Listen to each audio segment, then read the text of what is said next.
Every club. Every day. The Global Sports Podcast Network. Welcome back to the Daily Fulham podcast, brought to you by the Global Sports Podcast Network, bringing you daily coverage and content from all your Premier League sides, along with a dose of women's football.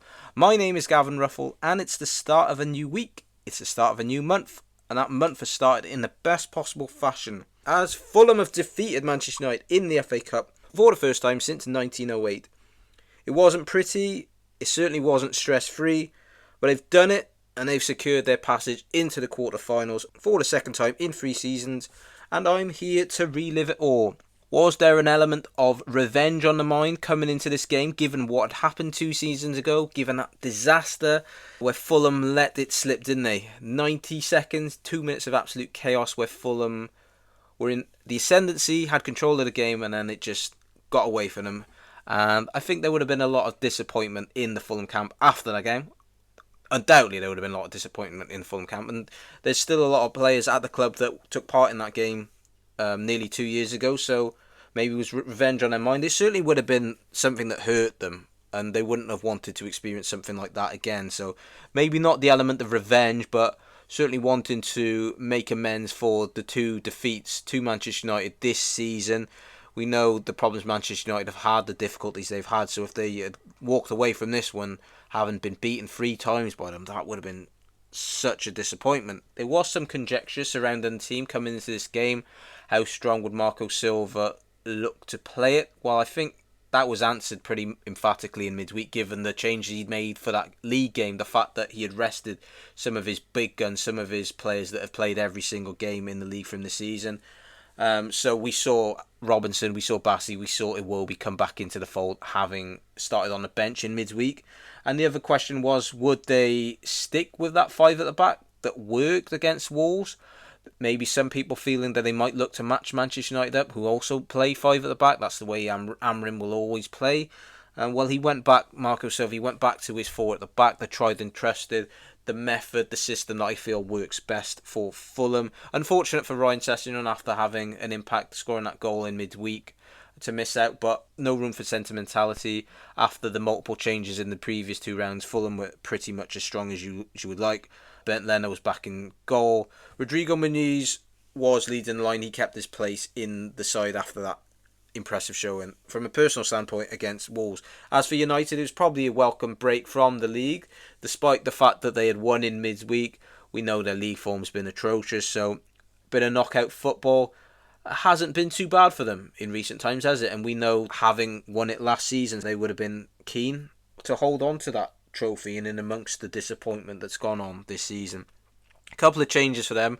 We knew Dorgu, you knew about him, he was suspended, so he was replaced by Mazraoui. Dalot switching over to the left, play that wing-back role. The other change was Eriksen coming in for Alejandro Garnacho.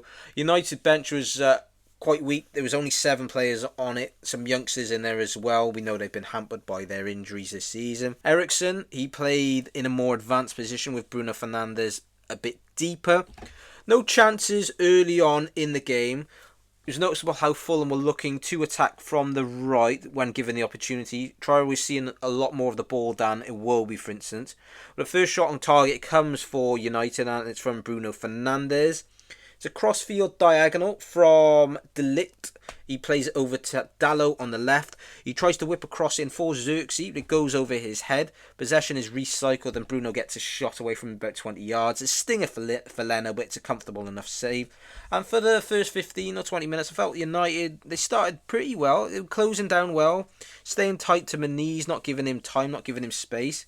Another chance comes from him shortly after. It's for Højlund. Eriksen this time drifts out to the left. He puts a low cross in, and Højlund, he manages to get in front of Bassey but flashes over. It was a tough start to the game for Fulham. Felt like in the 2 meetings this season they've lacked maybe a bit of intensity. I don't think it was necessarily the intensity that was the issue for the start they made, but it was just sloppiness. Maybe there was some nerves in the team. There was a lot of giveaways, maybe lack of communication at times. Fulham weren't getting into their passing groove, into their passing game, and it was just very bitty, all a bit sloppy. And after that initial 15-20 minutes of decent United play, not that it was anything great, they went back to their old ways and they were giving it away and they were sloppy on the ball as well. And half an hour had gone and Fulham still hadn't managed to fashion a chance on goal. And Dama, I felt coming into this when he'd be licking his lips at the prospect maybe of coming up against Dalot, but every time he got the ball he tried to come inside on his left foot and rather than go on the outside, take him on. And at every cross he came in was lacking quality, he was generally headed away.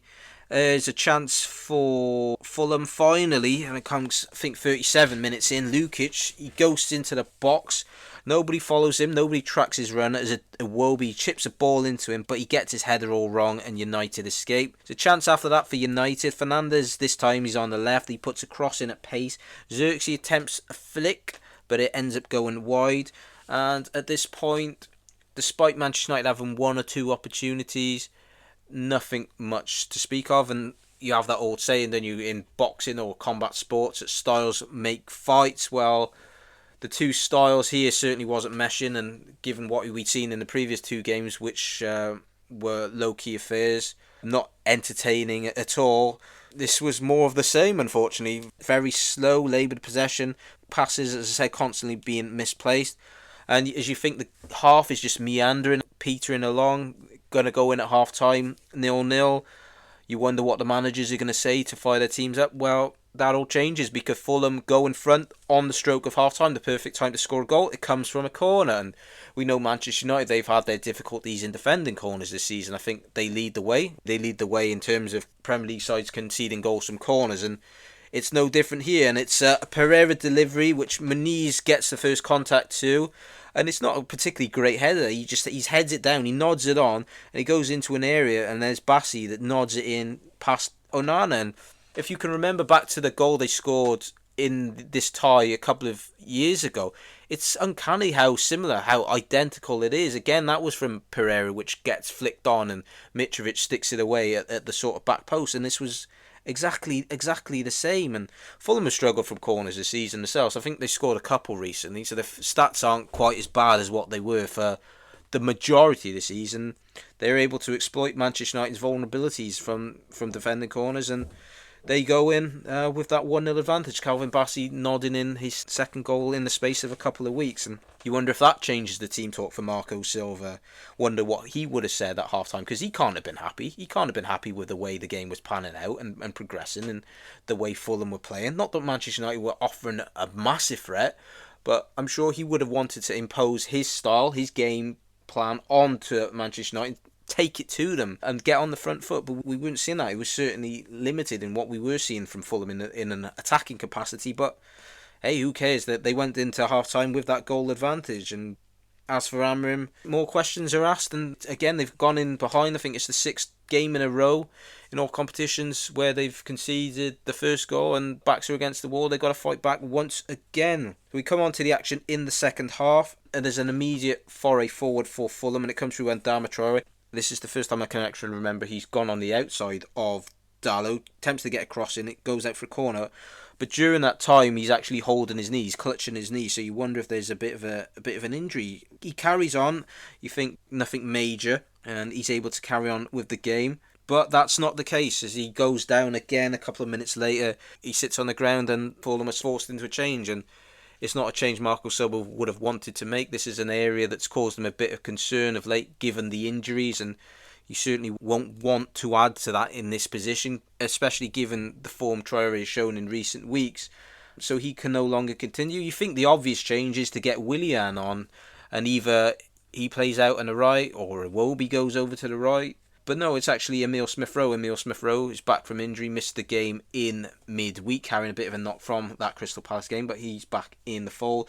And I suppose you wonder how Fulham will then shuffle it around. Will Iwobi go over to the right? And that's exactly what happens. So Smith-Rowe comes on, he goes over to the left, Iwobi goes over to the right.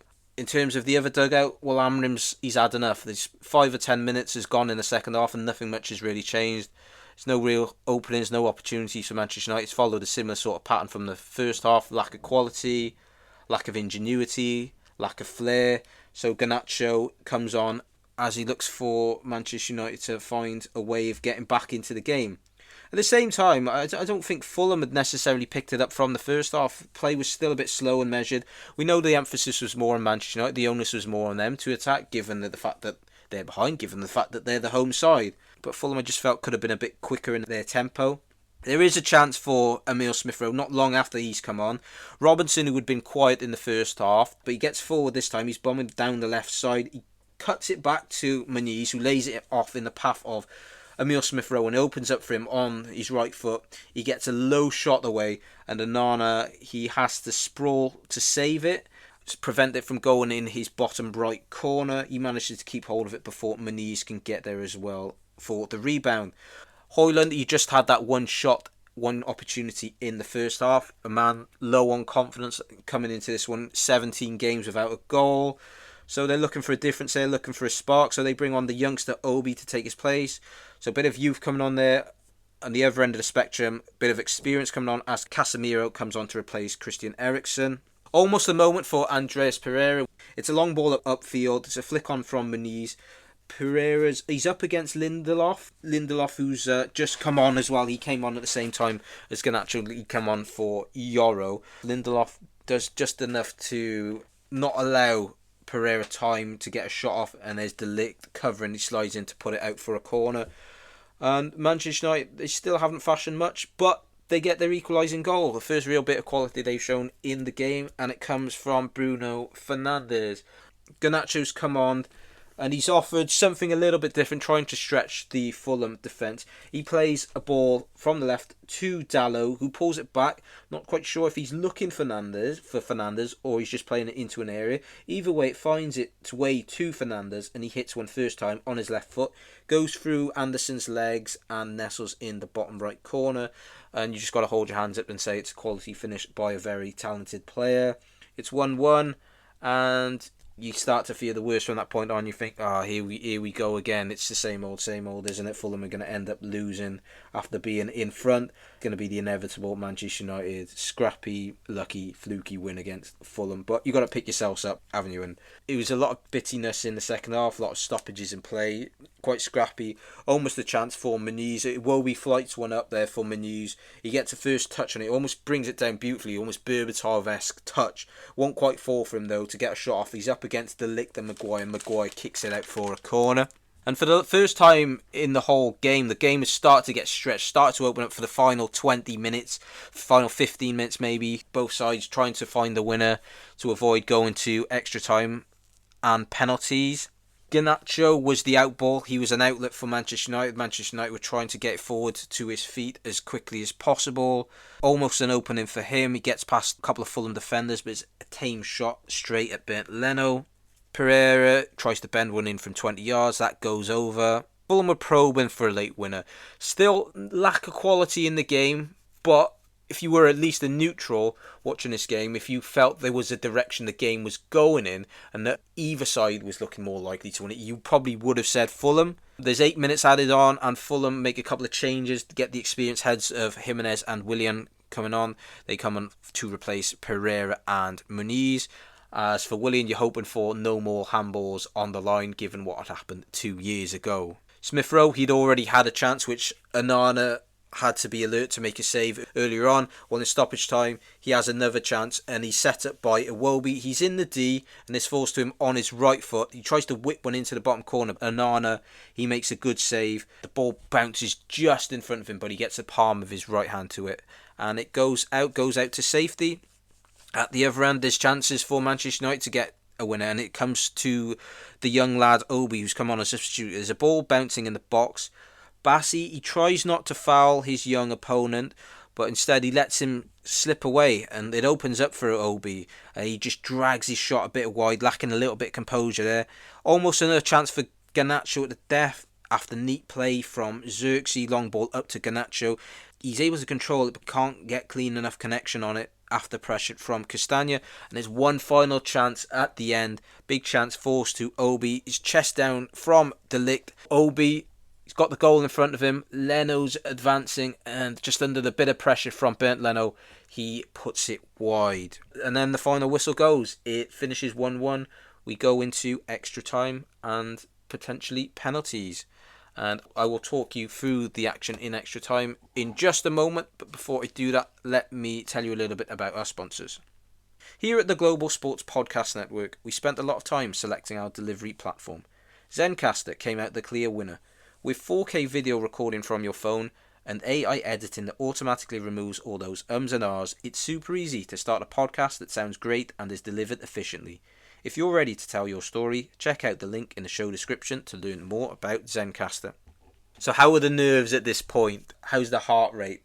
Going into extra time, is there that sense, that inevitability that it's just going to go the way so many games have gone between these two sides that it's just going to end up going to Manchester United? They're going to luck their way to another win over Fulham. We know they've managed to find a way of getting wins in this competition in the last couple of seasons, United, by hook or by crook. Early on in the season, that penalty shootout win against Arsenal. There was their game last season against Coventry in the semi-final. So somehow they do find a way. And also in extra time, it begs the question, what type of game are you going to expect? What type of 30 minutes? Often extra time, it's quite cagey, isn't it? There's a lot of fatigue, players going down at cramp. The only memorable extra time is probably that World Cup final between Argentina and France, the last one, which is an amazing extra time, wasn't it? You didn't want that to go to penalties. You just wanted them to keep playing. But generally speaking, extra time can be a bit of a bore. Would both teams try their utmost to get the winner in extra time, or were they content enough to go to penalties?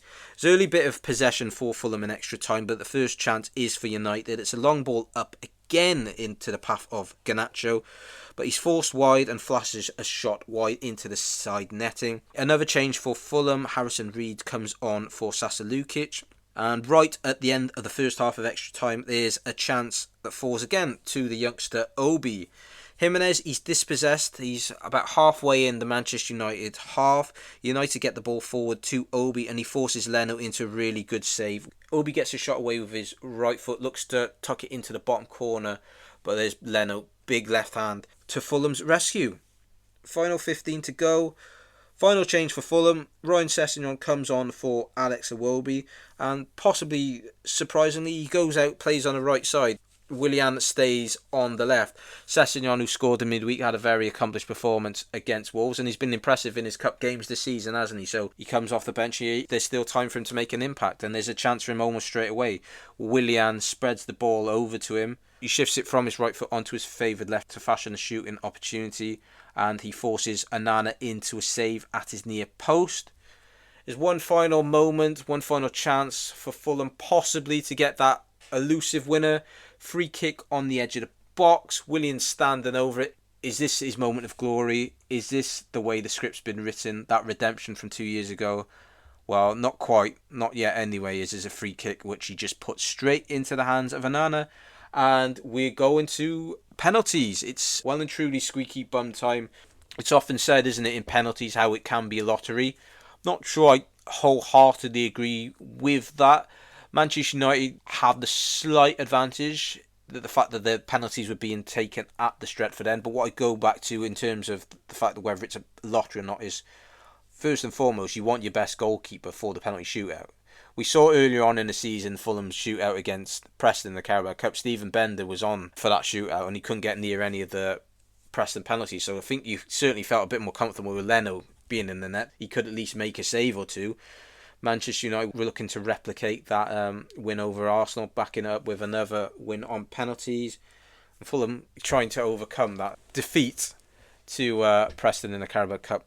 16-15 was it on penalties? I mean, you know, penalty shootout can be stressful at the best of times. If this had gone to 30, 31, 32 penalties, I mean, yeah, I think that would have been absolute torture, wouldn't it? So the penalty shootout begins. Manchester United the first to take their penalties. Bruno Fernandes, the regular penalty taker, he steps up. He puts it away with assurance. And Fulham at this point, they do have players on that have pedigree in scoring penalties. Jimenez and Willian have both got 100% records from the spot for them. They step up and they score. Sander Berger's scored as well. Dallo and Casemiro have scored to go along with Bruno's initial penalty.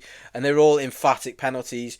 Both of the good goalkeepers can get nowhere near them. They've either dived the wrong way or there's just too much power on it. Sander Berger's one in particular. I'm not one for saying what's a good penalty or what's not, because generally commentators will always say a penalty's a good penalty if it ends it up in the net.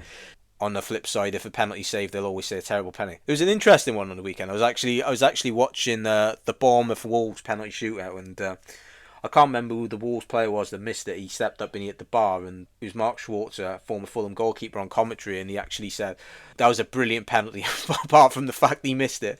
Well, it wasn't a brilliant penalty, was it? Anyway, that's me going off on a bit of a tangent there, so let's get back to it. So it's 3-3 in the penalty shootout, and next up is Victor Lindelof to try and put Manchester United into a 4-3 lead. But he misses Leno, who had dived the wrong way for the previous 3 penalties. This time he dives the right way. There's not enough power on the penalty from Lindelof. It's not in the corner, and it's a comfortable height for Bernd Leno. He makes the save. So at this point, Fulham are in command if they can score the next one. Anthony Robinson steps forward. Bit of surprise to see Anthony Robinson stepping up to take the penalty, given the fact 1 or 2 hadn't stepped up at this moment. I thought maybe Emile Smith-Rowe or Ryan Sessegnon would have been in front of him in terms of the pecking order. And of course, you don't know how they think things through in penalty shootouts. I would always suggest get your best penalty takers to take the penalties first. I think there was a situation a few seasons ago, I can't remember whether it's for Portugal or Man United or Real Madrid, where Cristiano Ronaldo was set to be the 5th penalty taker, and of course he wants the glory, doesn't he, as he likes to have, but he didn't even get a chance to take a penalty because they'd already lost because they'd missed their penalties before him. So I don't think you want to make that mistake. So Robinson steps up, surprise to me, but he scores, and then it's up to Manchester United. They have to score to force Fulham into another take to win. It's Joshua Zirkzee. He steps up and he misses. Leno saves. This time he dives to his left. Again, similar to the Lindelof penalty in the fact that it isn't quite in the corner. Goes for placement instead of power, but isn't able to put it in the corner. Desolation for Zirkzee. It's funny how things happen in football, how things change and turn around. He was the hero, wasn't he, on match day 1, the opening day of the season. He comes off the bench, scores that winner for Manchester United. Late heartbreak for Fulham, and here he is. He's the villain of the piece. There always is a villain in the piece in the penalty shootout. It's unfortunate, isn't it? You don't envy the players in those situations, but someone's always going to miss a penalty. He misses his penalty. His head's in his hands, and there's jubilation. Players come rushing up to celebrate with Bernd Leno, and Fulham are through 4-3 on penalties. They are into the next round. They've beaten Manchester United in an FA Cup tie for the first time in 117 years. And I will give my final thoughts and reflections on that in the final part. Your body is unique, and Global Sports Podcast Network has partnered with Bionique, the world's most personalised supplements. Bionique provide 100% tailor-made supplements designed to deliver precisely what your body needs at exactly the right levels to optimise your health. No guessing. So click the link in the show notes. Use the code GSPN2025 for 40% off your first month's subscription. Bionique. Don't settle for off-the-shelf solutions made for just anybody. Get what's right for you right now. Look, it certainly wasn't the greatest game in the world, was it? At least from the neutrals' perspective. It did slightly open up towards the end of the second half, and there were chances for both sides in extra time to possibly win it before penalties. But it wasn't the greatest showing from either side. We knew United coming into the game lacking confidence, given their league position, given their league form, how they've been all season. That was an opportunity for Fulham to take advantage of that and make amends for the disappointments against them earlier in the season in the league. And it's fair to say, Fulham, they weren't at their best. We know their away form's been good coming into this, but they weren't necessarily able to play the football they would have liked. There was probably a bit of nerves. It's a big occasion, let's not forget. I mean, going to Old Trafford, a stadium of that grandeur, in the last 16 of the FA Cup, it's still a big tie, and some of the players probably recognise what an opportunity it is this season, given some of the sides that have been knocked out, so maybe that played a part in the game. But Fulham got over the line, didn't they? And it's about time they had that bit of luck against Manchester United, because it seems every time they play them, Manchester United always find a way to win, don't they? So for Fulham to win in a penalty shootout, didn't have a lot of luck early on in the season, and that shootout against Preston, but finally the luck was certainly on their side, and they managed to get the win, and they progress into the next round of the Cup, and it's a big priority now, isn't it?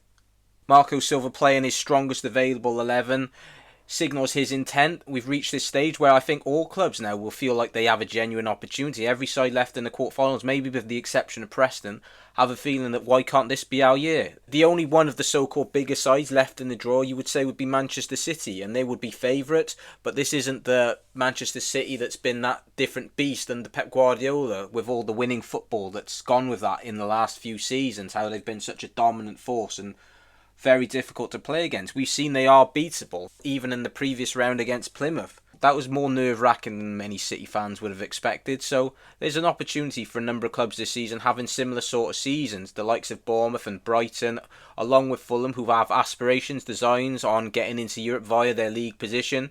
We don't know at this stage how many teams are going to go into Europe next season. Could go down to 5 for the Champions League. That has a knock-on effect for positions, places in Europe via the Europa League or the Europa Conference League, and all those teams will have their eyes set on that. So there's a lot to play for the remainder of the season, and that's exciting, isn't it? That Fulham go into the last couple of months of the season, they are fighting on multiple fronts, not only to get into Europe via the league, but to potentially lift silverware for the first time ever. And yes, that is correct. Before you Intertoto Cup lovers try to correct me, 50 years since the last final in the FA Cup for them, their only final, so what better way would it be to mark that anniversary than by getting their way back to an FA Cup final? And who knows, they've got every chance. We know the draw now. Manchester City, despite what I've just said about them, you probably would have wanted to avoid them in the quarterfinals, given some of the other teams left in the competition. We know that Fulham will be at home in the next round. They take on Crystal Palace, and I think it's a good draw for both of those sides, to be honest. Both of those sides will go into that quarterfinal generally thinking, if we play to our potential, then there's no reason why we can't get to the semi-finals. You're one game away from Wembley now, and there's a lot of players at Crystal Palace, a lot of players at Fulham. They might not have that opportunity again. Who knows? This isn't something that's going to come around every year. Fulham will be wanting to exact a bit of revenge. They got a bit of revenge on Manchester United for the 2 losses, and I guess he who has the last laugh laughs loudest, and those 2 league defeats are forgotten somewhat. And if Fulham can get a result against Crystal Palace in the next round, that will go some way to eradicating that performance out of everyone's mind that we saw a couple of weeks ago. We know Crystal Palace are good away from home, so it's probably a draw that suits them, playing away from home. Equally, Fulham probably would have preferred it away from home themselves, given the fact that they won 2-0 earlier in the season at Selhurst Park. But it's something to look forward to, isn't it? So that will come around pretty quickly towards the end of March. Don't know what date just yet, but when it does get announced, make sure to mark that in your diary. It'll be something to really look forward to. And I think Marco Silva spoke afterwards when he learned of the draw, when he learned that they were going to be taking on Crystal Palace. He said that he wanted to recreate that same feeling that they had in the Carabao Cup last season when they played Liverpool over 2 legs, and wants to generate that sort of atmosphere again. That will hopefully give a boost to Fulham and give them a good chance of progression into the next round. And I think now at this stage, you're going to see every team play their strongest team. You're not going to see mixing and matching. I think that game comes before a league game. There's a set of midweek fixtures. I think they might have Arsenal in the midweek game. We saw Adama Traore come off. Hopefully there's not much in that. We'll find out in the coming days. But the last thing they could do with is an injury to someone in the wide areas, with the long-term absences of Reece Nelson and Harry Wilson. So you don't want Adama Traore to add to that, especially given the form we've seen from him recently. He looks like he's returning to his best. If he is injured, then that'll ask questions of the squad. Willian, his fitness levels. I think it was quite interesting, actually, that Willian didn't come on to replace him and he opted for Smith Rowe in the end. Maybe that just tells you that Willian still, at this moment, isn't quite match fit enough to play more than 20 minutes, half an hour. Ryan Sessegnon maybe will be someone that you can look at playing in that position as well, given his showings in the Cup and that goal he got against Wolves. But we go into the last couple of months now. They're still in the FA Cup and they still have that dream of lifting their first piece of silverware. Just a quick word on Manchester United, where their problems, their travails, they continue, don't they? Bit of light relief for them coming into this one, playing in a cup competition. We know how good they can be in one-off games and how they have a knack of getting through. They've got good recent pedigree in this competition, having reached a final in the last 2 seasons. So all their eggs are now in the Europa League basket to save what's been a sorry season. If they can somehow backdoor their way to winning a trophy there and getting into the Champions League, then you don't look at things in such a negative light, because at least the season will end with some sort of success. I know they're one of the favourites for the Europa League, but you wouldn't back them with any great degree of confidence. But the final word has to go to Fulham. A momentous day, historic day. First win in the FA Cup against Manchester United for 117 years. And they're making a bit of a habit of this, aren't they, this season? They just won at Wolves for the first time in 40 years. Won at Stamford Bridge for the first time in, I think, 46 years. So there's something special in this group of players that Marco Silva's assembled for them to be able to pull off results that they've struggled to get before. And who knows what the rest of the season holds. Next on the agenda is a return to Premier League action. They take on Brighton side off the back of a good result in the Cup, just like Fulham winning away at Newcastle, and they're both having similar seasons. But for now, we'll end things basking in the glory of Fulham's triumph in the FA Cup. 3 games away potentially from lifting their first piece of major silverware. That'll just about wrap things up for today's FA Cup recap of that encounter, that last 16 tie at Old Trafford. Next up, as I said, is Brighton, and focus and attention will soon turn to that, and I will be back next time with all the build-up. So all that's left to say is thanks again for listening, and tune in next time as the countdown to Brighton begins. See you all then. Every club, every day. The Global Sports Podcast Network.